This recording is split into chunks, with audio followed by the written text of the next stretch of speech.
Pascal किसका मात्रक है? दाब का मात्रक। किस प्रकार का मात्रक है पास्कल? किस प्रकार का मात्रक है? कौन सी पद्धति का मात्रक है? एसआई पद्धति। ठीक है। और पास्कल बराबर क्या होता है? Newton metre square. न्यूटन प्रति मीटर वर्ग। न्यूटन प्रति मीटर वर्ग। न्यूटन प्रति मीटर वर्ग किस प्रकार का मात्रक है? MKS मात्रक कहते हैं इसको। M होता है लंबाई का मात्रक मीटर, K होता है द्रव्यमान का मात्रक किलोग्राम और S होता है समय का मात्रक सेकंड। तो मात्रकों की अलग अलग पद्धतियां हैं जिसमें SI मात्रक सारी दुनिया में मान्य है। ठीक है। तो अधिकतर हम विभिन्न भौतिक राशियों के SI मात्रक को ही पूरे दुनिया में यूज करते हैं। ठीक है ना, ज्यादातर लोग यूज करते हैं। बाकी कई तरह के मात्रक होते हैं। MKS मात्रक होता है, CGS मात्रक होता है। CGS मात्रक वो होता है जिसमें लंबाई या दूरी का जो मात्रक होता है वो सेंटीमीटर होता है। C for centimetre, G for gram. द्रव्यमान का मात्रक क्या लेते हैं? ग्राम। और टाइम का मात्रक हमेशा सेकंड ही रहता है। ठीक है। तो हमसे सवाल ज्यादातर SI मात्रक के बारे में ही पूछा जाएगा। किसी भी राशि का SI मात्रक तुमको विशेषकर याद होना चाहिए। ठीक है ना। तापमान का SI मात्रक पता है किसी को? केल्विन। Very good. और अन्य मात्रक मालूम है तापमान के? मात्रक केल्विन के अलावा और क्या क्या होता है? सेल्सियस सुने हो? और क्या होता है? बुखार किस में नापते हैं? फ़ारेनहाइट में। ठीक है। तो तापमान के अलग अलग मात्रक हैं, केल्विन, सेल्सियस, फ़ारेनहाइट, जो प्रयोग में लाए जा रहे हैं, है ना। और इनमें से SI मात्रक कौन सा है? केल्विन। क्या है? याद रहेगा? अगला क्वेश्चन क्या था? श्वेत प्रकाश की किरण जब प्रिज्म से होके गुजरती है तो वो 7 रंगों में बट जाती है या विभक्त हो जाती है। तो इस प्रक्रिया को क्या कहा जाता है? एक लोग बोलो, कोई खड़े होके। विक्षेपण या प्रकाश का प्रकीर्णन। प्रकीर्णन। ठीक है, वेरी गुड। इसको या तो विक्षेपण कह सकते हैं, जो तुम्हारे क्वेश्चन में दिया होगा, या तो विक्षेपण शब्द का प्रयोग होगा या फिर प्रकीर्णन, प्रकाश का प्रकीर्णन। जो 7 रंग हमको प्राप्त होते हैं वो कौन बताएगा? प्रकाश के प्रकीर्णन या विक्षेपण से जो 7 रंग हमको प्राप्त होते हैं उनके नाम कौन बताएगा क्रम से? नहीं मालूम? अंग्रेजी में विबग्योर का फुल फॉर्म? रेनबो में कौन से कलर्स होते हैं? बताओ। हाँ बताओ। विबग्योर, शॉर्ट फॉर्म उसका विबग्योर है। उससे हर अक्षर से एक रंग का नाम आता है। V से वायलेट, I से इंडिगो, I से B से ब्लू, B से G से ग्रीन, Y से O से और R से। तो बोलो violet, indigo, blue, green, yellow, orange, red. Hindi में क्या बोलोगे? बैंगनी, नीला, आसमानी, हरा, पीला, नारंगी, संतरा नहीं बोलना, नारंगी, लाल। ठीक है, फिर से बोलो। बैंगनी, नीला, आसमानी, हरा, पीला, नारंगी, लाल। ठीक है, याद रहेगा। श्वेत प्रकाश की किरण या सूर्य के प्रकाश की किरण जब प्रिज्म से पार होती है तो वो 7 रंगों में बट जाती है, विभक्त हो जाती है। इस प्रक्रिया को प्रकाश का प्रकीर्णन या विक्षेपण कहते हैं। और विक्षेपण से जो इंद्रधनुषी रंग हमको प्राप्त होते हैं वो है बैंगनी, नीला, आसमानी, हरा, पीला, नारंगी और वेरी गुड। मानव नेत्र में सर्वाधिक स्पष्ट प्रतिबिंब बनता है किस जगह बनता है? पीत बिंदु पे बनता है। पीत बिंदु कहाँ होता है? बोलो, जोर से बोलो। रेटिना पर होता है। कहाँ होता है? रेटिना पर। अच्छा, जो भी वस्तुएं हमारे सामने होती है उन्हें हम देखते हैं तो उनका प्रतिबिंब हमारे आंख के किस हिस्से में बनता है? पीछे एक रेटिना नाम का पर्दा होता है ना। आंख जो होती है किस प्रकार की होती है? उसका आकृति कैसी होती है? एक गेंद के समान होती है। ठीक है, आंख हमारी एक गेंद के समान होती है जिसका बहुत छोटा सा हिस्सा हमको बाहर की तरफ दिखाई देता है, अंदर उसका आधे से अधिक हिस्सा छुपा हुआ होता है। ठीक है, तो जो अंदर गेंद के समान संरचना छुपी हुई होती है आँख की, उसके अंदर के हिस्से में पीछे की तरफ जो भी उसकी दीवार जैसी होती है वो होता है, एक पर्दे के समान काम करता है, उसको हम कहते हैं रेटिना। क्या कहते हैं? रेटिना। रेटिना में दो बिंदु होते हैं, एक कहलाता है पीत बिंदु और दूसरा कहलाता है अंत बिंदु। ठीक है। और रेटिना किस प्रकार की कोशिकाओं से बना होता है, कभी सुने हो? नहीं सुने हो ना। रेटिना दो प्रकार की कोशिकाओं से बना होता है, उसको कहते हैं शंकु कोशिकाएं और शलाका कोशिकाएं। लिख लो इसको।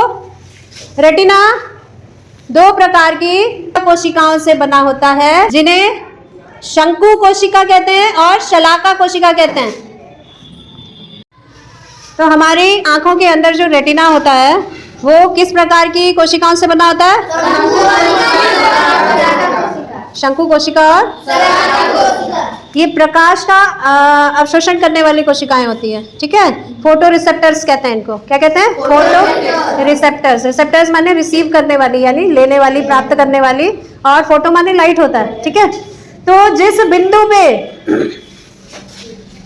शंकु कोशिकाएं बहुत ज्यादा होती है वहां प्रकाश सबसे ज्यादा जो है काम करेगा, और वहां उस बिंदु पे जो भी वस्तुएं हम देखेंगे उसका प्रतिबिंब एकदम स्पष्ट पड़ेगा। ठीक है। यानी वो चीज हमको एकदम साफ दिखाई देगी जिस बिंदु पे ज्यादा से ज्यादा शंकु कोशिका है।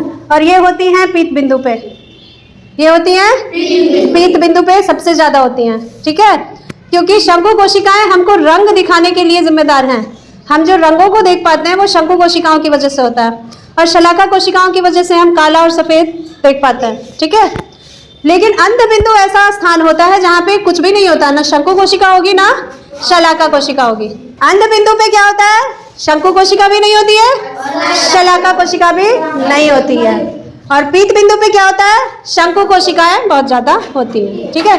इसलिए पीत बिंदु पे हमें कोई भी प्रतिबिंब एकदम स्पष्ट दिखाई देता है, और अंत बिंदु पे अगर प्रतिबिंब पड़ता है तो वो हमको वस्तु दिखाई नहीं देती है।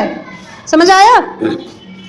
सरल सूक्ष्मदर्शी में प्रयोग होने वाला लेंस एक उत्तल लेंस प्रयोग होता है। ठीक है।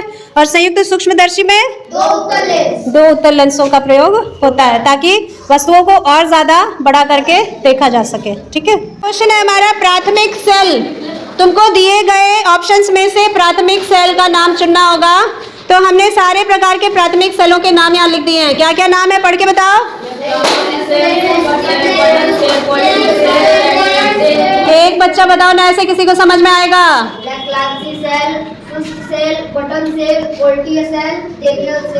ठीक है। ये सारे प्राथमिक सेल के उदाहरण हैं। इसमें से जो भी आएगा ऑप्शन में वो चुनना है प्राथमिक सेल के लिए। बैठ जाओ। अगर पूछेगा प्राथमिक सेल कौन सा नहीं है, इसका मतलब वो द्वितीयक सेल होगा, है ना। अगर प्रश्न ऐसे आता है कि कौन सा इनमें से प्राथमिक सेल नहीं है, ये कंफ्यूज करने के लिए सीधा नहीं पूछा जाता है, ऐसे नहीं है लगा के पूछा जाता है ताकि तुम प्राथमिक सेल ही ढूंढने लगो। तो प्राथमिक सेल नहीं है पूछा है तो तुमको क्या ढूंढना है? द्वितीयक सेल ढूंढना है। तो द्वितीयक सेल का उदाहरण है सीसा संचायक सेल। ठीक है। हाँ, बस ये इसको लिख लो, याद कर लेना। ठीक है। हमारा अगला क्वेश्चन है, एक चालक तार का प्रतिरोध 3 ओम है। तार के सिरों के बीच 1.5 वोल्ट का विभवांतर है। तार में बहने वाली विद्युत धारा का मान क्या होगा? पहला ऑप्शन 0.5 एम्पियर, दूसरा 2.0 एम्पियर, तीसरा 4.5 एम्पियर और चौथा उपर्युक्त में से कोई नहीं। क्वेश्चन को समझने के लिए हम पहले ये फॉर्मूला समझ लें। ये सूत्र जो होता है इसको ओम का नियम कहते हैं, ओम्स लॉ कहते हैं, जिसमें V इक्वल टू होता है IR के। I माने करंट, R माने रेजिस्टेंस, और इन दोनों का आपस में गुणा होता है तब हमें V का वैल्यू निकलता है। V माने वोल्टेज होता है, जिसको पोटेंशियल डिफरेंस कहते हैं। क्या कहते हैं? Potential difference. हिंदी में V को विद्युत विभवांतर कहेंगे, यानी पोटेंशियल डिफरेंस को विद्युत विभवांतर कहेंगे। I को विद्युत धारा यानी करंट कहेंगे, और R को प्रतिरोध, यानी कोई भी चालक तार अपने अंदर विद्युत को कितना रोक सकता है वो उसका प्रतिरोध दिखाता है। ठीक है। विद्युत को अपने अंदर न चलने दे, उससे हमें उसके प्रतिरोध का पता चलता है। तो जो चीज़ें विद्युत धारा के प्रवाह से गर्म हो जाती हैं उनका प्रतिरोध अधिक होता है। क्या होता है? प्रतिरोध अधिक होता है। ठीक है। तो हमको इस क्वेश्चन में किस किस की वैल्यू दी गई है? विभवांतर की वैल्यू दी है, कितना है? विद्युत विभवांतर कितना है? देखो क्वेश्चन देख के बताओ। 1.5 वोल्ट है ना। विद्युत विभवांतर कितना है? 1.5 वोल्ट। और क्या दिया हुआ है? प्रतिरोध दिया हुआ है। प्रतिरोध कितना है? 3.0 ओम। क्या दिया है? 3.0 ओम। ठीक है, तो वोल्टेज हमको दिया है 1.5 वोल्ट और रेजिस्टेंस यानी कि विद्युत प्रतिरोध दिया है 3.0 ओम। हमको इसी फार्मूले की मदद से आई निकालना है। तो आई का मान निकालने के लिए हम इस फार्मूले को कैसे बदल लेंगे? बताओ, गलत है। अगर V = I आ रहा है यानी I गुणा R, तो I = क्या होगा? I को एक तरफ छोड़ दें तो क्या आएगा दूसरी तरफ? हाँ, क्या होगा? क्या लिखेंगे उसमें? हाँ, R नीचे हो जाएगा। Very good. तो I = V/R हो जाएगा। I बराबर V/R हो गया। अब इसको हल करके बताओ। तो हम डेसिमल का भाग कैसे करते हैं? जब ऊपर की संख्या और नीचे की संख्या, अंश और हर दोनों में डेसिमल लगा हो, तो उसका भाग करने के लिए हमको ये देख लेना है कि दशमलव के बाद दोनों संख्याओं में बराबर अंक होने चाहिए। ठीक है, तो यहाँ जो आपका फॉर्मूला के हिसाब से आया है 1.5/3.0, इसमें दशमलव के बाद बराबर अंक है, तो हम इसको सीधा 15/30 लिख के भाग दे सकते हैं। तो भाग देना है आपको दशमलव में। अगर आंसर निकालना है तो आपको पूरा भाग देना पड़ेगा, नहीं तो आप इसको काट के और 1/2 भी लिख सकते हैं। फ्रैक्शन में लिखना है तो 1/2 हो जाएगा ना, 15 गुना 30। और 1/2 को दशमलव में लिखा जाता है तो क्या लिखा जाता है? 0.5। ठीक है, तो हमारा जो आंसर आया है, विद्युत धारा का मान कितना हुआ? 0.5 एम्पियर। इसका मतलब क्या है? एम्पियर। एम्पियर में लिख लेना। ठीक है, अगले क्वेश्चन कंप्यूटर से हैं तुम्हारे। सभी वेब एड्रेस शुरू होते हैं, इसका उत्तर है http:// से या फिर https:// से। ठीक है, इनमें से कोई भी ऑप्शन में होगा तो वो तुम्हारा आंसर हो जाएगा। उसके बाद अगला क्वेश्चन है, फ्लो चार्ट को शुरू या समाप्त करने के लिए किस चिन्ह का प्रयोग किया जाता है? तो उसके लिए ये अंडाकार चिन्ह होता है, ओवल शेप जिसको कहते हैं, उसी से किसी भी फ्लो चार्ट की कंप्यूटर में शुरुआत होती है और अंत होता है। ठीक है, अगला क्वेश्चन हमारा है, विद्युत बल्ब में किस धातु से तंतु या फिलामेंट बनता है? पहले जो बल्ब आते थे वो देखे हैं तुम लोगों ने? उसमें एक पतली सी तार का स्प्रिंग जैसा होता था, है ना? 4 ऐसे खड़ी तारें होती थी डंडी जैसी, और उनके ऊपर एक पतली सी स्प्रिंग जैसी तार फंसाई रहती थी। तो जब उसको जलाया जाता था तो वही स्प्रिंग जैसी जो पतली तार होती है वही ग्लो करती थी, चमकती थी। ठीक है, तो वही तार जो होती है वो तंतु या फिलामेंट कहलाती है। और वो ऐसी धातु की बनाई जाती थी जो बहुत ज़्यादा तापमान पे भी गले ना, क्योंकि अगर गलेगा तो वो टूट जाएगा ना, टूट जाएगा तो उसमें से लाइट निकलना बंद हो जाएगी, क्योंकि बिजली का कनेक्शन कट हो जाएगा। जब तंतु टूट जाएगा तो विद्युत धारा का प्रवाह रुक जाएगा, तो लाइट बंद हो जाएगी। ठीक है, तो ऐसे धातु को चुना गया तंतु बनाने के लिए जिसका गलनांक बहुत ज़्यादा ऊपर हो, बहुत अधिक हो। ठीक है, तो टंगस्टन धातु जो होती है उसका गलनांक कितना होता है? 3422 डिग्री सेंटीग्रेड या सेल्सियस। ओके, तो इसी कारण से इसको तंतु या फिलामेंट की जगह पे प्रयोग में लाया जाता है, क्योंकि इसका गलनांक बहुत अधिक है। उसके बाद है, विद्युत बल्ब में कौन सी गैस भरी होती है? नाइट्रोजन या आर्गन। ठीक है, ये क्यों भरी होती है? क्योंकि ये गैसें अक्रिय होती हैं, किसी भी चीज़ से जल्दी रिएक्ट नहीं करती हैं। ठीक है ना, इनमें रिएक्शन नहीं होता जल्दी किसी भी चीज़ से, ये अक्रिय गैसें हैं, इसीलिए इनका प्रयोग इसमें होता है। अच्छा, एक और चीज़ सुने होंगे तुम लोग कि चिप्स वगैरह के पैकेट में भी कोई गैस भरी होती है। कौन सी गैस होती है वो भी नाइट्रोजन होती है, क्योंकि नाइट्रोजन अक्रिय गैस है। अगर उसमें ऑक्सीजन भरी होगी तो क्या होगा? वो वस्तु जल्दी खराब हो जाएगी, क्योंकि ऑक्सीजन से अभिक्रिया करके वो वस्तु ऑक्सीडाइज हो जाएगी और वो खराब हो जाएगी। समझ आ रहा है? नेक्स्ट क्वेश्चन है, सीस्मोग्राफ यंत्र किसकी तीव्रता नापता है? यानी कि भूकंप कितना तेज आया है और कितना धीमा है, ये हमें इस यंत्र से पता चलता है। और भूकंप नापने का जो मात्रक है वो क्या है, नहीं मालूम है? उसको कहते हैं रिक्टर। रिक्टर भूकंप नापने का जो पैमाना है, लिख लो, भूकंप नापने का जो पैमाना या मात्रक है उसको रिक्टर कहते हैं। ठीक है, भूकंप नापने का पैमाना क्या है? रिक्टर। हमारा अगला क्वेश्चन है, चुंबक का चुंबकत्व सर्वाधिक होता है चुंबक के सिरों पर, यानी अगर हम छड़ चुंबक लेते हैं तो उसके दोनों सिरों पर, दोनों ध्रुवों पर सबसे ज़्यादा चुंबकत्व होता है। इसका पता हमें तब चलता है जब हम लोहे का बुरादा चुंबक के नज़दीक ले जाते हैं, तो सबसे ज़्यादा लोहे का बुरादा चुंबक के दोनों ध्रुवों पर चिपकता है, बीच में बहुत कम चिपकता है। अगला सवाल है, पोषक तत्वों के पाचन के पश्चात कौन कौन से उत्पाद बनते हैं? यानी हमारे शरीर में जब भोजन की पाचन क्रिया होती है तो फलस्वरूप बनने वाले उत्पाद हैं कार्बन डाइऑक्साइड जिसका सूत्र है CO2, जल जिसका सूत्र है H2O और ऊर्जा।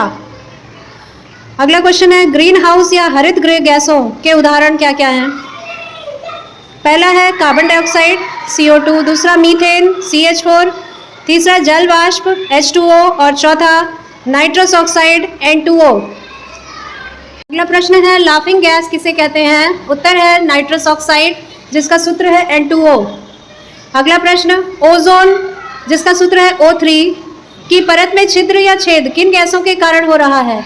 उत्तर है क्लोरोफ्लोरोकार्बन या क्लोरोफ्लोरोमीथेन भी कहा जा सकता है, क्योंकि कार्बन मीथेन में ही होता है।